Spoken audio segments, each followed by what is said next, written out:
Çalek Events roja sinemayên bi navê Çalekîno da dest pê kirin. Bername li salona Şanowanê bi nîşandana çar fîlmên bi navê Behrabû, Navnîşan, Şewin Pence û Bêdeng dest pê kir.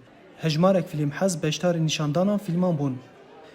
يعني رابونا بحري ما تماشا كر ام بيجن بيدنج ما تماشا كر فيلم كول لسر كيشين ام بيجن كردانو لنا برام حفصه ديار بكري ياخذ دنيفا كشراكي دا كانسان دكارن شبكن فيلمين جبو ما هريما ما ملتي من لو ما هاتنا وانا في دري بمن جرينجا Piştî kurtefîlman li gel Emîr Xulamî ku derhenerê kurtefîlmê Behrabûyê bi riya înternetê gotûbêj hat kirin.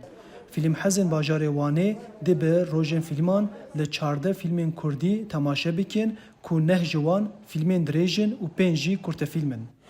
Naberoka bername ji hem kurtefîlm hem jî filmên metraj dirêj yên derhênerên Kurd tên pêk tên û gelek derhêner hem jî her çaraliyên Kurdistanê hem jî derhênerên Kurd yên diasporayê dê vê bernameyê de digel temaçevanan birine gel êk.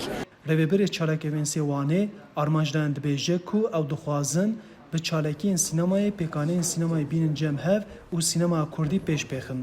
Çalakîno di nava sînema Kurdî da êdî şaxeke, pergaleke û tiştekê nipûnû ye dê xwe bidomîne bi awayekê di fîlmên Kurdî nîşan bide. Yani mebest ev e ku fîlmên Kurdî, sînemaya Kurdî bêhtir derkeve pêş.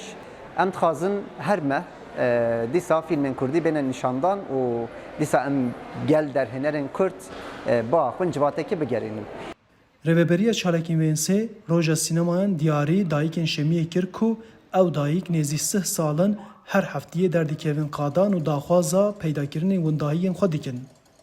Ser navê têkoşîna Kurdayetiyê gaveke gelek mühim e çünkü ez di wê bariyê dime ku divê tevî hemû qedexeyan çand, huner, edebiyat, siyaset û hemû têkoşînin ser navê Kurdî di nav piştgiriyekê de bin. Ev jî nîşaneya piştgiriyekê ye ku em dibînin nêzîkî 30 salan e dayîkên Şemiyê her hefte têkoşînekî li dar dixin, berxwedanekî li dar dixin. Ev jî piştgiriyek ji bo wan e. Çalekîn rojên fîlman dê heta 4 dê cotmehê berdewam bike. Arif Aslan, Dengê Amerîka, Wan.